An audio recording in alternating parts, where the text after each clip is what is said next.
Irmãos, para quem não está acompanhando muito os cultos de domingo, nós estamos realizando um trabalho sobre as 12 tribos de Israel.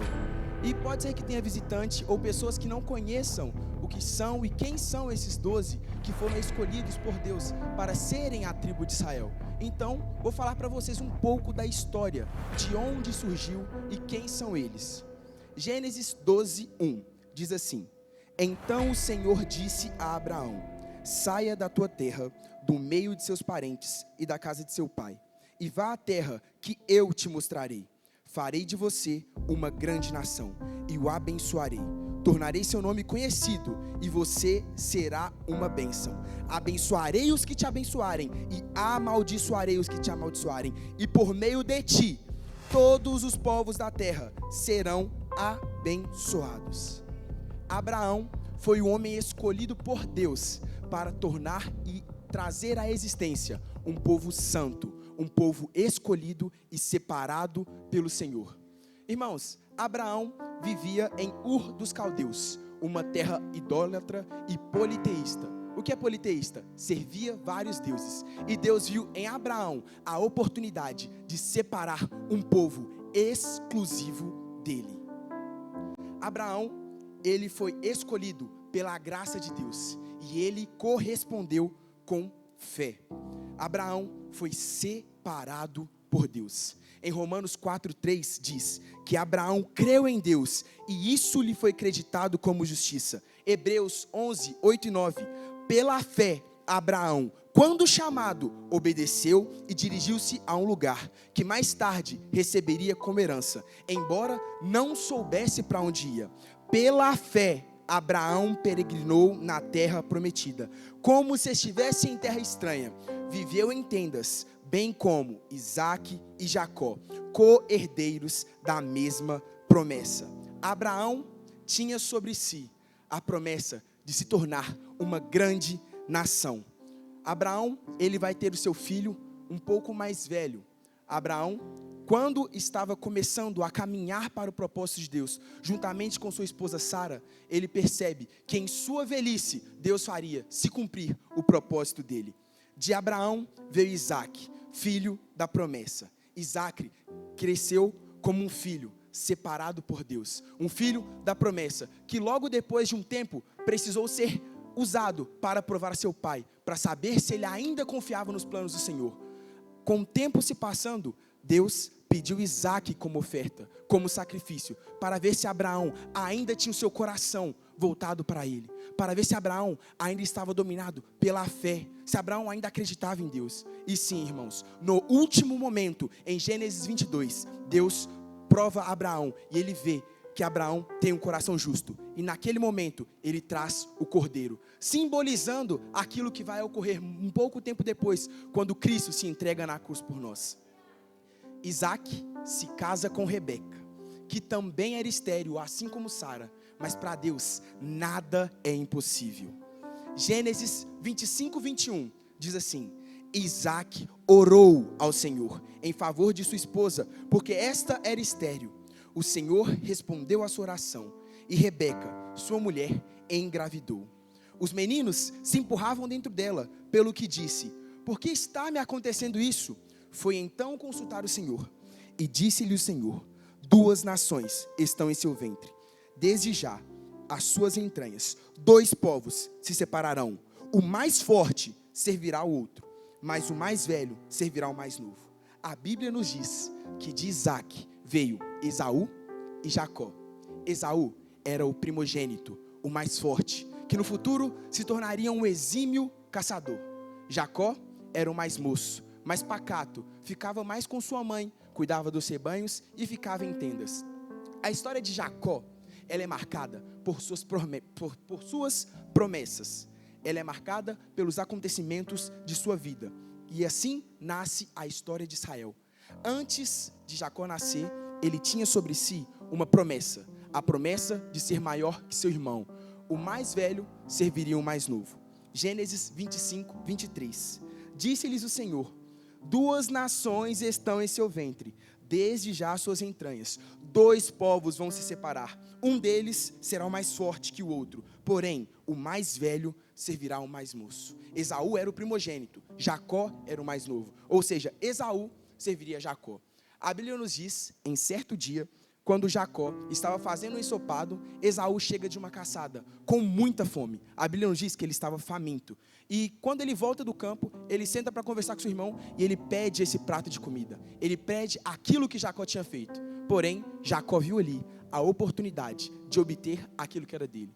Esaú então vende a sua bênção, aquilo que era para ele para a eternidade, por um prato de comida. Esaú ali vendeu aquilo que era promessa para ele. Esaú deixou a necessidade que ele tinha no momento tomar conta e tomar uma decisão por ele.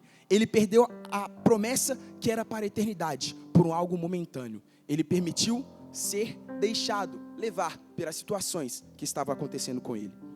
A Bíblia nos diz que Jacó engana o seu pai e ele rouba a bênção que era de seu irmão. Em Gênesis 27:18, a Bíblia vai nos contar isso, que Jacó se passa por seu irmão Isaac. Ele envia Esaú e fala que irá abençoá-lo naquele dia. Porém, Jacó vai, se veste com pelos e vai à presença de seu pai. Prepara um prato de acordo com o que seu pai havia pedido para Esaú e se apresenta a seu pai como Esaú. Dessa maneira, Jacó fica com a bênção que era de seu irmão. E que quando ele descobriu, ficou com muita raiva. Ele enfureceu-se e dentro de Esaú gerou uma vontade de matá-lo. Esaú estava com tanta fúria que ele precisou se afastar de Jacó, porque senão ele mataria seu irmão. Jacó, quando ele estava em sua casa, sua mãe o aconselha a fugir para a casa de seu tio, para assim ele esfriar a raiva que seu irmão estava sentindo, porque senão ele iria morrer. A Bíblia nos fala que quando Jacó chega em Mesopotâmia, próximo a um poço, ele se encontra com Raquel. E nós conhecemos a história. Jacó se apaixona por Raquel. A Bíblia nos fala que Jacó se apaixona de tal maneira que ele se dispõe a trabalhar 7 anos para seu tio, sem receber nada, somente para obter a mão de Raquel. Porém, no dia do seu casamento, Jacó não se casa com Raquel. Ele vai até o altar, se casa. Mas quando chegar pela manhã, depois deles já terem passado a noite junto, ele vê que quem estava com ele era Lia, irmã mais velha de Raquel. E assim nós percebemos que Jacó tinha sido enganado por seu tio. Seu tio tinha entregue a filha mais velha, Lia, e não Raquel. E então assim, Jacó se dispõe a trabalhar mais 7 anos, para assim receber a sua amada. A Bíblia nos fala que aqui começa a história de Israel. Aqui, através da família de Jacó, começa a história das 12 tribos de Israel. Irmãos, as 12 tribos de Israel vieram de 4 mulheres. Jacó se casou com Lia e com Raquel. E cada uma tinha uma serva. Zilpa era serva de Lia. Bila era serva de Raquel. Irmãos, uma coisa interessante que nós podemos perceber é que naquela época, ter filhos era de grande valia para as mulheres. Elas eram reconhecidas e se tornavam mais, digamos assim, famosas quando tinham mais filhos. Os filhos eram uma bênção. Nem tanto aquelas que eram estéreis eram desconsideradas, eram humilhadas, eram destratadas. Então, pode-se dizer que entre elas tinham meio que uma competição de quem poderia dar mais filhos a Jacó, quem seria mais amada por Jacó, quem poderia trazer a felicidade para Jacó. E dessas 4 mulheres surgem as 12 tribos de Israel. Vou começar falando para vocês um pouco das 12 tribos que já se passaram, de Ruben até chegarem a Azer. Primeiro filho, Ruben, filho de Lia. Significado, eis um filho. Representava força e dignidade, mas era instável, como águas turbulentas. Ele perdeu sua liderança. Segundo filho, Simeão, filho de Lia. Deus ouviu. Ele era violento e independente, como uma espada, e por sua violência, ele seria disperso.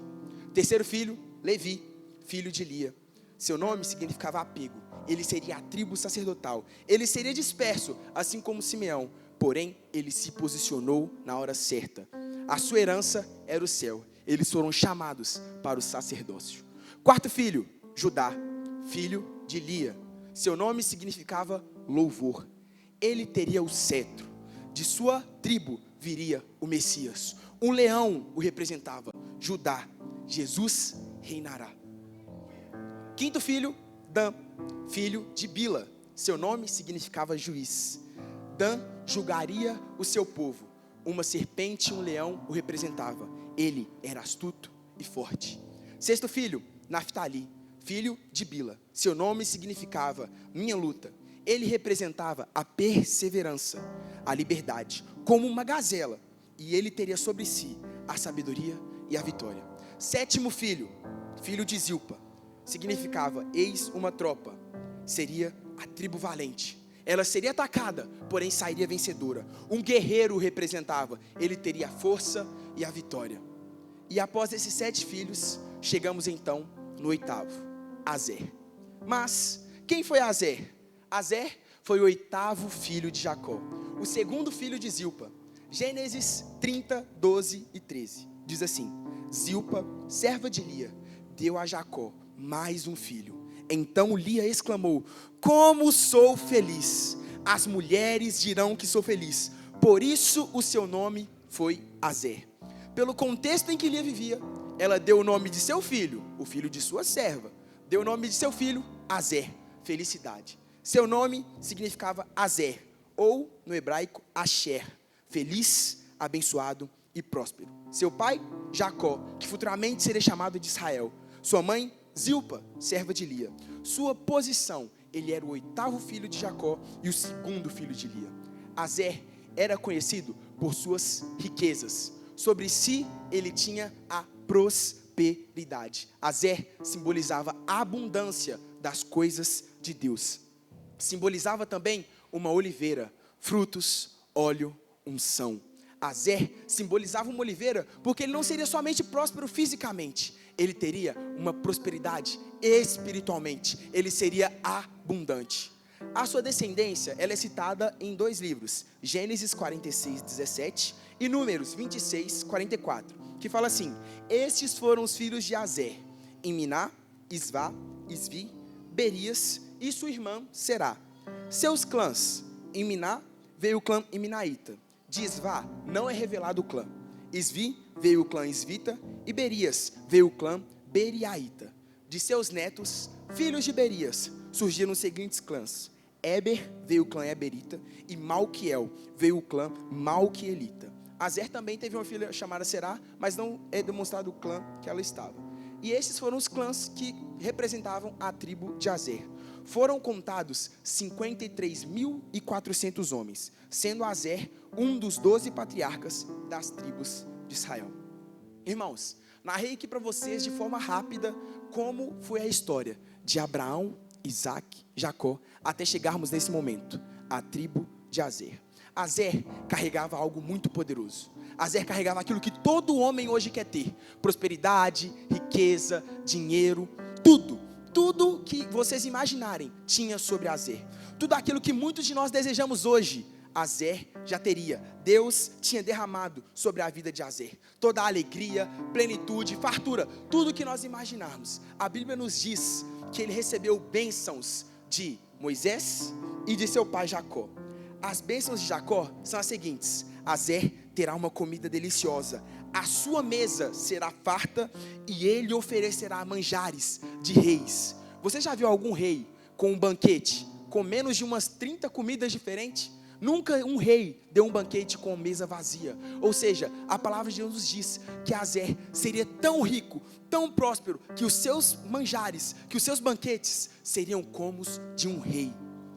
Deuteronômio 33 fala sobre a bênção de Moisés, que diz assim: bendito seja Azer entre os irmãos, seja ele favorecido por seus irmãos, e banhem os seus pés no azeite, sejam de ferro e bronze as trancas de suas portas, e dure a sua força como os seus dias. Azer tinha tudo que nós desejamos, toda a prosperidade, bênção, unção, tudo aquilo que um homem poderia ter, Azer tinha. Porém, como nós vimos num teatro muito bem apresentado, Azer cometeu um erro. Ele se misturou com os cananeus. E se misturando com os cananeus, eles fizeram algo muito pior. Eles não expulsaram eles e ainda passaram a servir os seus deuses. E assim acontece com nós nos dias de hoje. Muitas vezes nós já temos tudo o que nós precisamos, todas as promessas, todas as bênçãos que foram feitas para Abraão, através de Jesus, na cruz do Calvário, também é derramada sobre nós, e mesmo assim, nós nos entregamos e nos misturamos com o mundo. E mesmo assim, nós nos entregamos ao Deus deste século, Satanás. Como nós vimos aqui, o teatro, ele foi representado muito bem com 5 deuses. E aqui eu vou falar um pouco, quem são esses deuses e o que eles representavam. Primeiro Deus que nos foi apresentado, Baal, o Deus da prosperidade. Baal era visto como o senhor da colheita, das chuvas e da fertilidade da terra. Irmãos, Azer não precisava buscar a Baal. Azer tinha a promessa de ser próspero. Ele não precisava se misturar com os cananeus. Ele não precisava servir a Baal, porque ele seria próspero. E hoje as pessoas servem a Mamon, mesmo sabendo que Deus é um Deus que dá o ouro, que dá a prata, que tem todas as promessas separadas para vocês. Nós temos nos misturado e nos prostrado ao Senhor dinheiro. As pessoas hoje são materialistas e cheias de ganância. Antigamente, os sacrifícios eram através de servos, através de animais, através de pessoas. Hoje, nós ficamos, eu trabalho, eu tenho dinheiro, eu consigo. Eu vou, eu faço. E na igreja hoje? Pra quê? Não, hoje não, quero trabalhar. Hora extra, terça, quinta, domingo eu vou fazer uma entrega, vou virar Uber, vou arrumar alguma coisa. Ir para a igreja hoje? Não quero não. Eu trabalhei, eu conquistei. Fui eu que consegui todas as minhas riquezas. Hoje, nós achamos que não, mas Baal continua sendo adorado. Tiago 4,10 diz assim: humilhai-vos perante o Senhor, e Ele os exaltará. Nós não precisamos servir mais a Baal. Nós não precisamos servir e ser reféns do Senhor dinheiro, porque Deus já nos prometeu a prosperidade. Segundo Deus que foi apresentado, a deusa Azerá, a deusa da sensualidade. Azerá era vista como a deusa da fertilidade, sensualidade e do prazer. Ela representava a busca pela aparência, pelo glamour. Eu sou bonito, isso e aquilo. Nós, muitas vezes, estamos deixando o nosso ego, a nossa vontade, sobrevalecer sobre a vontade de Cristo. Muitas vezes, nós estamos trocando a felicidade que vem do Senhor por prazeres momentâneos. Mas essa roupa aqui nem está coladinha. Não, eu vou para a academia porque eu quero ficar gostoso para ir para a praia e ficar daquele jeito. Irmãos, você só está pegando algo que é do Senhor, um templo separado para o Senhor, e entregando a Azerá. Nós achamos que não, mas essa busca por prazer momentâneo, em troca da vida eterna e da verdadeira alegria, está adorando outros deuses e não um Deus soberano. Hoje a imoralidade e a vaidade têm reinado e são os principais poderes que a Azerá tem sobre a nossa vida. Não diferente de antes, nos dias de hoje, a imoralidade nos cerca, na internet, nas ruas, em todos os locais. E muitos de nós, que dizemos ser filhos da promessa, assim como Azer era filho de Jacó, e tinha a promessa sobre si, se deixou entregar. Muitos de nós estamos nos deixando entregar para esses prazeres momentâneos. 1 Tessalonicenses 4,3 diz assim: a vontade de Deus é que vocês sejam santificados, abstendo-se da imoralidade sexual.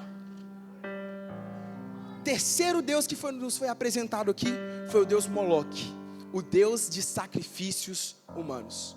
Moloque, antigamente, era visto como o Deus que exigia sacrifícios de crianças e de alguns adultos, mas mais de crianças, como oferendas e ofertas. Ele representava o ato de sacrificar o seu bem mais precioso em troca de fama, uma ambição sem limites em prol de um sucesso. Azer se entregou a esse Deus, mesmo sabendo que ele seria favorecido entre seus irmãos. Ele escolheu servir a Moloque. Hoje, muitos pais, tios e pessoas têm entregado as suas vidas e os seus filhos à tela do celular, ao Instagram, ao TikTok, ao YouTube e muitos outros que simbolizam a Moloque. Mas como assim, Hugo? Como que eu tenho entregado a minha vida e a vida dos meus filhos a Moloque? Quando você tira um tempo que é de Deus e entrega as coisas mundanas.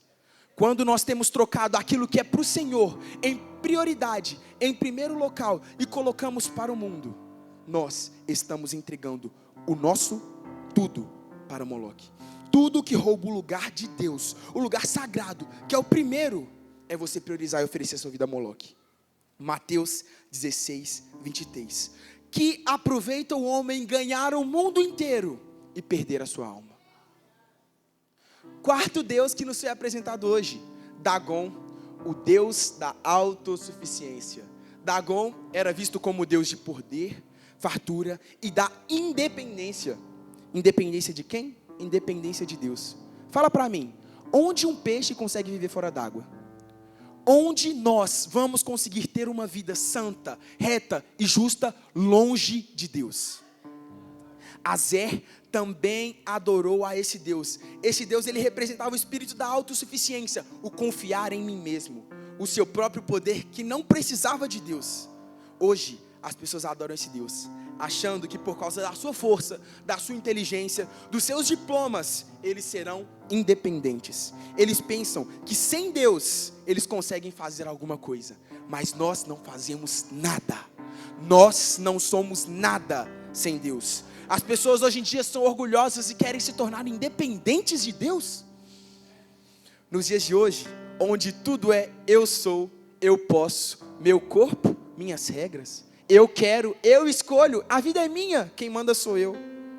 João 15,5 diz: sem mim, nada podeis fazer. Quinto Deus que os cananeus serviam, último, mas também não menos importante, o quinto Deus que Azer se entregou, o Deus El, um Deus distante. El era visto como o Deus supremo, o Criador, mas distante, frio e inatingível. Ele representava uma religiosidade vazia, um Deus de nome e não de intimidade. Azer adorou esse Deus, pois ele dizia ter suas próprias regras, ele fazia da sua própria maneira, ele vivia como desejava. Eu quero fazer hoje, tá tudo bem, não tem nada a ver. O povo tem adorado esse Deus hoje, dizendo que a Bíblia não é a verdade absoluta, que a Bíblia não é a única regra de fé, estão se esquecendo daquilo que Jesus fez por nós, onde muitos se perdem acreditando que todos os caminhos levam a Deus. É mentira, só existe um, que é o caminho, a verdade e a vida, e ninguém vai ao Pai, a não ser por Ele. Onde, nos dias atuais, as pessoas buscam status e não intimidade, buscam aparências e não o secreto, onde todos querem estar no altar, querem aparecer, quero cantar, quero pregar, mas não quer estar aqui fazendo faxina, não quer estar aqui lavando um banheiro, não quer buscar a Deus no secreto, mas está aqui, eu quero cantar, eu quero ser visto. João 15,15, já não vos chamo de servo, mas de amigos. O nosso Deus não é um Deus distante, Ele não é um Deus só de aparência, só de falar que existe, Ele é um Deus de intimidade, um Deus de perto, um Deus que no secreto nos chama de amigo. Já não sou mais criatura, mas filhos de Deus. E a pergunta que fica nesta manhã é: por que Azer fez isso? Por que Azer escolheu servir a esses deuses, esses falsos deuses e tudo que eles ofereciam, sendo que Azer já tinha tudo? Primeiro Deus que eu falei para vocês, Azer serviu a Baal. Azer, ele tinha a promessa de ser próspero, ele não precisava servir a Baal. Segundo Deus, Azer significava ser feliz, ele não precisava se submeter a Azerá, que é o prazer momentâneo, ele era a felicidade. Terceiro Deus, que foi o Deus Dagon, ele não precisava se submeter ao Deus Dagon para ser farto, para ter fartura, porque ele já daria manjares como de um rei. Quarto Deus, Moloque, ele seria bendito e favorecido entre seus irmãos, ele não precisava oferecer a Moloque sacrifícios para ser famoso. Quinto e último Deus, Azer teria os seus pés banhados com azeite. O azeite na Bíblia simboliza o Espírito Santo, um Espírito que Deus, quando veio na terra e subiu aos céus, deixou para nós, para nos aconselhar, cuidar de nós, nos mostrar o caminho, a direção. Ou seja, o que eu quero dizer, Deus não é um Deus distante. Azer não precisava servir a El, que é um Deus distante, porque ele já tinha o azeite em seus pés. Hoje nós podemos aprender com Azer, porque Azer tinha tudo e errou. E Deus nos dá uma oportunidade nesta manhã, porque nós também temos tudo o que precisamos, e nós não precisamos servir os deuses deste século. Porque as pessoas trocam tudo o que têm por as coisas momentâneas deste mundo. Porque nós temos trocado todas as bênçãos, todas as promessas, tudo aquilo que Deus já nos deu pelas coisas desse mundo. Salmos 23 diz que o Senhor é o meu pastor e nada me faltará. Nós temos tudo o que realmente precisamos. E muitas das vezes nós não vemos isso. Todas as promessas que Azer tinha por Cristo, nós também temos. Além de tudo aquilo que Deus já nos prometeu, nós temos o principal, Cristo. O que são as promessas, o que são as bênçãos, o que são as riquezas, o que são as farturas? Perto de Cristo, nada. A palavra do Senhor nos ensina que nós precisamos ser alegres. E aqui ela nos mostra dois tipos de alegria diferentes. Uma alegria é a alegria temporária. Uma alegria que não é a verdadeira. É a falsa alegria do pecado. E para essa falsa alegria, Deus diz, através da palavra dele em Tiago 4, converta a vossa alegria em tristeza e o vosso pranto em riso. Mas por que Deus fala para converter nossa tristeza, nossa alegria em tristeza e o nosso riso em pranto? Porque quando nós estamos com a falsa alegria do pecado em nós, nós precisamos atingir a tristeza que vem do Senhor, para que o arrependimento que vem dele venha sobre a nossa vida. E enquanto essa falsa alegria que vem do pecado não se transformar na tristeza que é o arrependimento que vem de Deus, ele não vai derramar sobre você a verdadeira alegria. Você vai continuar se sentindo vazio, você vai continuar se sentindo incompleto, porque você não vai ter a verdadeira alegria que vem de Deus. E se a alegria do Senhor não se encontrar com os nossos prazeres, com a nossa alegria, ela nunca será completa. Quando nós teremos a alegria completa, Hugo? Quando nós aprendermos a estar contentados e satisfeitos com tudo o que temos. Filipenses 4:4 diz: alegrem-se sempre no Senhor. Não são nas coisas deste mundo, não são nas riquezas, não são nos carros, na casa, na família, é no Senhor. Filipenses 4:11-13 diz assim: não estou dizendo isso porque esteja necessitado, pois aprendi a contentar-me em toda e qualquer situação.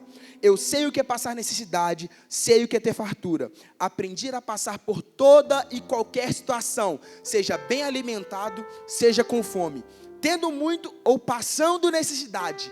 Tudo posso naquele que me fortalece.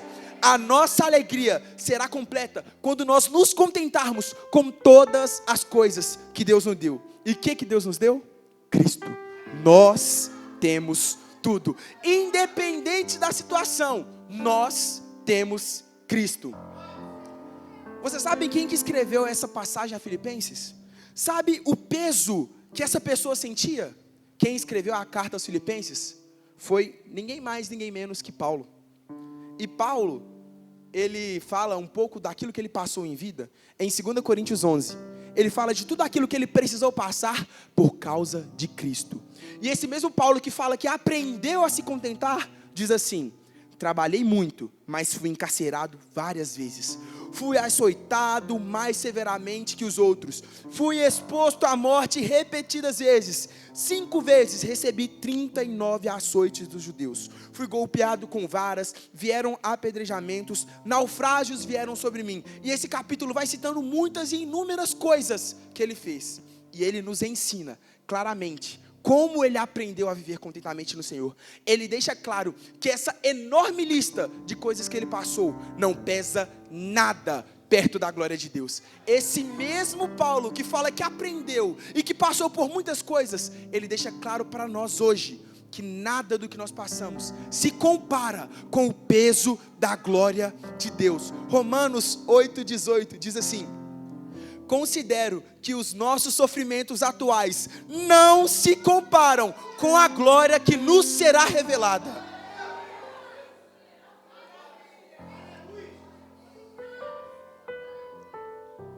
Segunda Coríntios 4:16. Por isso nós não desanimamos, embora exteriormente estejamos desgastados, estejamos cansados, interiormente somos renovados dia após dia, pois os nossos sofrimentos, leves e momentâneos, estão produzindo para nós uma glória eterna, que pesa muito mais que todos eles. Todas as aflições são leves, pois a glória do Senhor pesa muito mais. Em Atos 5,14, os apóstolos, eles se alegram por se considerarem dignos de serem humilhados, maltratados e rejeitados por causa do nome de Cristo. O Senhor é a verdadeira fonte de alegria. Hoje nós temos tudo. Azer era abençoado, cheio de promessas, porém errou. Nós não podemos continuar abrindo mão de tudo, do nosso tudo, por troca de prazeres momentâneos. Quem que é esse tudo, Hugo? Cristo é tudo. O pastor Tiago pregou uma coisa muito interessante num dos cultos de jovens que nós tivemos, e ele me fez perguntar assim: por que nada me satisfaz? Por que eu nunca estou satisfeito com as coisas que eu tenho? Sabe por que nós nunca nos satisfazemos com as coisas dessa terra? Porque quando nós viemos para cá, Deus colocou em nós, na nossa alma, um clamor por aquilo que é eterno, por algo que só vai se completar na eternidade, porque Deus colocou em você um anseio pela eternidade. A sua alma, ela clama por algo que é eterno, por Deus, porque Ele é o nosso tudo.